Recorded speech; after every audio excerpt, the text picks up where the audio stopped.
네, 여러분 안녕하세요. 공부법학회 회장 이은규 변호사입니다. 네, 여러분들께서 이제 가장 많이 가지고 계신 고민 중에 하나가 뭔가 내가 공부는 했는데 남는 게 없는 것 같다. 변호사님 저 1년 동안 정말 열심히 했거든요. 근데 뭔가 시험을 쳐보니까 점수가 너무 처참합니다. 최근에 이제 또 변호사 시험도 있었고 다른 이제 시험들도 있었는데 뭔가 시험 치고 나서 후회되는 경우들이 굉장히 많거든요. 이런 거죠. 변호사님, 저 정말 열심히 했습니다. 그런데 점수가 너무 형편없네요. 이 다음에 보통 나오는 말들이 뭘까요? 저는 뭐 머리가 안 좋은 것 같습니다. 아니 뭐 이제 가끔씩 이제 저주성 댓글들도 있어요. 네 공부법대로 했는데 왜 왜 안 되냐. 근데 사실 우리 여기서 한번 생각해 볼 필요가 있는 게 뭐냐면은 저는 요런 걸 한번 주제를 준비를 해봤습니다. 공부했다는 착각 속에 혹시 빠지고 있었던 것은 아닌가? 내가 뭔가 눈알로 그냥 공부를 이렇게 했을 때 이게 내 눈이고 내 눈 너무 이렇게 그렸는데 책이 이렇게 있으면 있잖아요. 중요한 거 뭐냐면은 너무 좀 무섭게 그렸네. 꿈에 나오는 거 아니야 이거? 그럼 이제 뇌가 있고 이게 이렇게 좀 이렇게 들어가야 될 거 아니에요, 그죠? 이게 인이거든요. 그럼 이게 푸시 돼야 돼요. 머리에 쌓이는 걸 푸시라 그럽니다. 이거 두 개를 합쳐가지고 인풋이라 그러는 거예요. 느낌 오시죠? 근데 대부분의 분들이 어떻게 생각하냐면은 인까지만 해요. 인까지만. 그냥 내가 이걸 보고해서. 그래서 이 인을 했던 사람들은 어떻게 생각하냐면은 앉아 있었고 특히나 오랫동안 앉아 있었고 인을 했을 때는 이 착각에 빠지게 됩니다. 뭔가 내가 공부가 됐구나라고 느끼지만 사실은 풋까지 돼야 되는데 제가 여러 가지 영상에서 이런 비슷한 얘기들을 했었는데 중요한 포인트가 뭐냐면은 공부했던 착각에서 벗어나야 된다는 거거든요. 여기서. 그럼 어떻게 벗어나냐? 저는 두 가지를 조금 말씀을 드리고 싶습니다. 첫째는 바로 공부를 할 때는 목적이 뚜렷해야 돼요. 내가 공부할 때는 보통 3단계로 나눠지거든요. 이게 내 전체적인 어떤 공부의 전체 분위기, 패턴, 내지는 단계가. 기본적으로 개념하고, 그 다음에 체계를 내가 다듬어야 되는 단계가 있어요. 내가 아예 여기에 나오는 어떤 용어라든지 그런 걸 전혀 모르는 상황에다 여러분들 문제가 있겠죠? 다음 페이지 넘겨가지고 한번 보겠습니다. 내가 개념 체계 같은 거를 일단 알아야 되는 단계가 있고요. 그다음 두 번째 단계가 뭐냐면은 이거를 가지고 내가 시험에 나오는 지식들을 건드려야 되는 단계가 있어요. 그래서 드릴링이라고 부를 수 있어요. 시험에 나오는 지식들 다루는 단계. 이게 있고 그다음 세 번째로 해야 되는 게 뭘까요? 내가 이걸 가지고 이제 아웃풋을 해보겠죠. 비실전 연습을 해볼 필요가 있겠죠. 시간을 안 재고 문제를 풀고 깊이 있게. 이거는 사실상 문제를 통한 재인풋이다 이렇게 생각해 주셔도 돼요. 왜냐면은 어떤 게 이렇게 있을 거 아니에요. 육각형이 이렇게 있다고 쳐볼게요. 육각형이 아니고 정육면체가 있다고 쳐볼게요. 근데 여기 어떤 부분의 색깔이 노란색이고, 그 다음에 어떤 부분 색깔이 여기 빨간색이고, 여기 어떤 부분 색깔은 이렇게 형광색, 파란색이에요. 근데 이거 뒷면에서 바라보면은, 이건 내가 앞면에서 바라본 거고, 뒷면에서 바라보면 또 무슨 색이 있을까요? 뒤에는 나는 모르지만 이런 색도 있을 수 있고, 또는 뭐 이런 보라색도 있을 수 있고, 내가 어떤 하나의 시험에 쓸 수 있는 지식이 있잖아. 얘가 내 머릿속에 들어가야 되거든요. 이 사람의 머리가 이렇게 있다고 치면은, 이 머릿속에 요 육면체, 정육면체가 그대로 들어가야 되는데 대부분 사람들이 요 세 개의 면밖에 몰라요. 이 세 개의 면이 형성되는 단계가 바로 요 두 개의 단계입니다. 이 두 가지 단계에서 세 가지 면을 볼 수 있고 뒤에 세 가지 색깔은 언제 볼 수 있다? 색깔 하나만 더 칠해볼까요? 뭐 녹색이 있다고 칠게요. 이 세 가지 색을 볼 수 있는 게 바로 이 비실전 연습 단계거든요.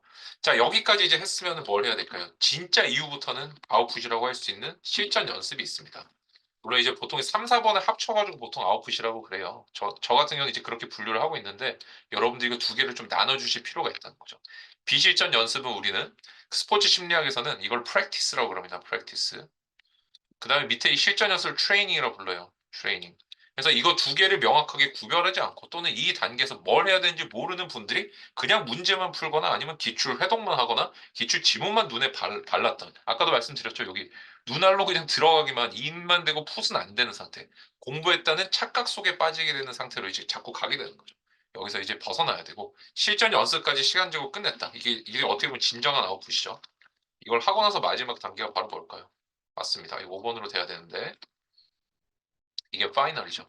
최종 정리. 여기서 이제 패독 마무리를 보통 많이 하는 게 최고의 좋은 방식입니다. 여러 번 반복해서 보는 게 가장 좋은 방식이겠죠. 물론 여기에 대한 영상들도 제가 만들어 뒀고 여러분들이 이제 어떤 식으로 따라할지 제가 많은 걸 해뒀죠. 오늘은 어디서 우리가 벗어나야 된다? 공부했던 착각에서 벗어나야 되고 그러기 위해서는 공부의 5가지 단계를 좀 알 필요가 있고 이 단계마다 뭘 해야 되는지를 우리가 조금 봐줘야 된다는 거죠. 그래서 첫째는 바로 목적이고요. 두 번째는 이 행동에 따른 실질적인 남는 게 있어요. 남는 거.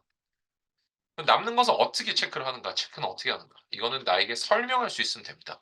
내가 뭔가 말로 해보는 게 아웃풋이거든요. 여러분 이것도 한번 제가 보여드릴게요. 내가 왜 말을 해보냐. 변호사님 공부는 머리로 하는 거 아닌가요? 머리로 하는 건데 왜 말로 할 수 있어야 되죠? 근데 사실은 이제 눈이 있고 여기 입이 있다고 쳐볼게요. 그러면은 내가 뇌 속에 어떤 정보가 이렇게 있을 때 뭐를 쓰거나 말로 한다는 건요. 이 정보를 입으로 하는 게 가장 빠르고 그다음에 쓰는 거는 머릿속에 떠오르는 생각이 있잖아요. 얘를 필사해서 쓰는 게 머릿속 사고를 필사하는 게 바로 글입니다. 그래서 우리가 생각, 사고가 좋은 사람은 말도 잘하고요. 그다음에 글도 잘 씁니다. 근데 말이 좋은데 생각이 안 좋다 이런 거 없어요. 세계는 항상 일치하거든요. 세계는 항상 일치하거든요. 그래서 말이 좋은데 글이 안 좋거나 글이 좋은데 말이 안 좋거나 이런 경우는 없어요. 항상 말과 글과 생각은 어우러진다라고 생각을 해주시면 좋겠고. 그럼 내가 머릿속에 지금 생각이 들어간 것 같은데 이게 안 돼 있는 착각이 든 상태가 바로 지금 공부했던 착각이잖아요. 이걸 확인해보면 뭘로 하면 된다? 글로 써보거나 말로 해보면 되는데 글로 쓰는 거는 너무 시간적으로 손실이 좀 큽니다. 시간상 손실이 크기 때문에 그래서 말로 해보는 게 최고예요. 내가 누군가에 설명해 보는 거. 설명해 볼 때는 그럼 또 어떻게 하면 되느냐. 제가 여기서도 이제 많이 할머니 공부법이라고도 소개를 해드렸지만 어떤 사람이 보통 이제 머릿속에 뭔가 정보를 집어넣을 때 이렇게 별표를 그대로 집어넣는 사람이 있고요. 이 별표라는 걸 집어넣지 말고 내가 기존에 봤던 얘는 삼각형 5개랑 오각형 하나 아니냐 이렇게 생각하는 분도 있어요. 이렇게 집어넣는 거 뭐라고 부르죠? 이거를 단순 암기라고 부릅니다. 그 다음에 밑에 이런 식으로 하는 거를 뭐라고 부를까요? 이 방식을 바로 이해라고 부르거든요. 그래서 여러분들이 뭐를 해야 된다요? 지금처럼 이렇게 얘를 분해해 보는 게 필요하고, 그다음에 분해해서 머리에 이렇게 삼각형이랑 오각형 2개만 들어있는 사람은 다시 이거를 말로 끄집어내 보겠죠. 이거를 조립이라고 부르겠죠. 재조립. 그래서 이해라는 건 지금처럼 분해랑 재조립을 섞어가지고 쓰는 거고, 이걸 뭐라고 부르냐면 elaboration이라고 부릅니다. elaboration. 그래가지고 우리가 일라보레이션 정교화라는 기법이거든요. 제가 한번 써볼게요. 정교화. 그 스펠링도 제대로 한번 적어볼게요. 일라보레이션이라고 부르고 정교화 기법이라고 부릅니다. 기존에 나이가 알고 있던 지식을 가지고 새로운 지식을 쪼개보는 단계예요. 그래서 쪼갰다 합쳤다 쪼갰다 합쳤다 해봐야 되는데 가장 쉽고 편하고 빠르게 할 수 있는 방법이 바로 말입니다. 내가 말이 꼬이기 시작한 뭔가를 모른다는 거예요. 그래서 제가 처음으로 여러분께 말씀을 드렸던 방법이 뭐예요? 우리 할머니, 아인슈타인의 말처럼 우리 할머니도 알 수 있을 정도로 설명해라. 설명해 볼 것. 당연히 말로 하는 거겠죠. 근데 이거는 속으로 하셔야 돼, 속으로. 큰 소리로 하면 뭐가 된다? 옆에 있던 뭐, 스카란지 독서실 내진 도서관에서 정신 나간다 이렇게 생각할 거 아니에요. 처음에 서 1단계는 우리 할머니도 말로 알 수 있을 정도로 설명을 해보는 거고, 이게 좀 어느 정도 됐다 그러면 이제 그때부터는 내가 일타 강사가 되었다고 생각하고, 시험의 포인트를 설명합니다. 시험 포인트. 자, 이건 어느 단계에서 하는 걸까요? 아까 제가 이거 말씀드렸죠. 목적 총 5가지 단계가 있는데 이 파이널까지 어느 단계에서 하느냐면은 이렇게 화면을 좀 키워볼게요. 네, 이렇게 되는 겁니다. 할머니 공부법을 해야 되는 단계가 물론 이제 전반적으로 할머니 공부법을 하시면 되는데 한 요 정도 단계까지 오늘 좀 겹치긴 한데 한 요 정도 단계서부터 이제 강사식으로 내가 설명해 보는 거고 그 전에는 할머니 공부법을 합니다. 그래서 제가 개인적으로 지도를 하거나 아니면 영상에서 다 그런 식으로 설명드렸어요. 할머니에게 설명해 보는 방식으로 해보시고 이거는 당연히 기초고 사실은 얘는 처음부터까지 계속 해줘야 되는 거고 근데 다만 나중에 어느 정도 시험에 임박했고 내가 문제를 많이 다뤄갖고 기출 분석도 됐고 뭐가 나올지 안다면 뭘 해야 된다? 일타 강사가 되었다고 생각하고 포인트를 말하는데 여긴 또 3가지가 있어요. 포인트가. 첫째는 시험에 나올 것인지 나올까? 이게 있고 두 번째 무엇이 정답인지 세 번째 비틀어내면 뭐가 될지 이 3가지를 반드시 해줘야 됩니다. 이것까지 설명이 가능하면 뭐 일타 강사 공부법이라고 할 수 있겠죠. 중요한 건 뭔가요? 그래서 여러분들께서 현재 내가 하고 있는 것들에 이제 할머니 공법도 단계마다 적용하는 방법이 다르단 말이에요. 개인 지도하는 분들께 이런 걸 많이 말씀을 드리는 편인데 개념 체계 단계에서는 뭐밖에 할 수 없겠어요? 전체적으로 용어 뜻이 뭔지 설명할 수밖에 없겠죠. 내가 이 뭔가를 본지는 않았으니까 내용을 할머니 공법 적용할 때도 이런 식으로 좀 달라져야 된다는 거예요. 이 개념 체계를 할 때랑 드릴링 할 때 드릴링 하는 정도 단계까지 가면 뭐가 돼야 돼요? 시험에서 뭐가 나오는데 쉽게 말하면 뭐가 돼 하고 요약하고 정리해본 습관이 들어야 되고 그다음에 비실점 단계까지 넘어갔을 때도 이제 어떤 뭐라고 얘기를 할 수 있을까? 문제는 어떤 식으로 출제가 된다 이런 식으로 이제 설명할 수 있어야 되고 그다음에 내가 한 단계 업그레이드해서 강사가 됐다고 생각한다고 해도 마찬가지로 문제는 뭐가 출제되고 올해 시험에 이게 나올 거야 안 나올 거야 너는 그래서 마무리 어떻게 하면 좋겠어라는 전략까지 짤 수 있어야 된다는 겁니다. 그래서 여러분들께서 마냥 그냥 이렇게 책을 보고 내가 공부했다는 착각 속에 빠지지 마시고 다시 한번 내가 현재 뭘 해야 되는지 아까 단계 이렇게 말씀을 드렸잖아요. 그죠? 이런 식으로 여러분들이 현재 해야 되는 것들을 자꾸 집중해 주시는 연습들 해주시면 좋겠습니다. 이게 진짜 공부를 남기는 거고 내가 공부했다는 착각에서 벗어날 수 있는 방법이요. 이런 것들을 정립해 놓지 않고 그냥 통으로부터 망하는 케이스가 뭐냐면 바로 이런 케이스입니다. 그냥 여러분들 이제 공부 그냥 이렇게 그냥 하나 적어놓고 이걸 열심히 했다. 근데 여러분들이 공부를 했다라고 얘기를 해버리면 어떤 이제 참사가 발생을 하냐면은 공부했다. 도대체 뭐를 구체적으로 했는지 알 수가 없어요. 그래서 남는 것도 없고 그다음 두 번째는 뭐도 안 된다? 집중도 안 됩니다.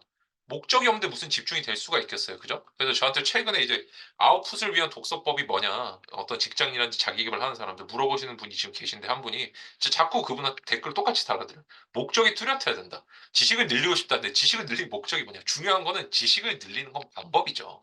그걸 통해서 뭘 하고 싶다가 있어요. 강연을 하고 싶다든지 누가 앞에 말을 잘하고 싶다든지 여러분처럼 시험을 잘 치고 싶다든지 그렇기 때문에 항상 현재 내가 하고 있는 것의 이 목적을 여러분들이 뚜렷하게 생각하는 습관을 가지시고 그 목적에 맞는 행동들이 뭐가 있고 그걸 통해 나는 무엇을 남길 것인지 자꾸 생각해보는 습관을 가져주셔야만 이 착각 속에서 벗어날 수 있다. 이렇게 좀 말씀을 드리고 싶습니다. 여러분들 진짜 공부하는 거 많이 힘드시고 제가 공부법 영상 올릴 때마다 요즘 조금 죄송해요. 야, 내가 이거 올려가지고 더 힘들어지는 거 아니야 생각 좀 들긴 한데 왜 이거를 보는데 또 에너지를 쓰게 되니까. 그렇지만 저는 여러분들이 이거 보시면서 에너지 10을 쓰셨으면은 뭔가 얻어갈 수 있고 내게 남길 수 있는 게 한 10배는 더 크다라고 제가 자신할 수 있거든요. 그래서 여러분들이 조금 힘드시지만 영상 다시 한번 찬찬히 보시면서 현재 내 공부에는 뭐를 적용할 수 있고 적용을 해야 되는가 한번 생각해 봐 주시면 좋겠습니다. 감사합니다. 이상 이윤규 변호사였습니다.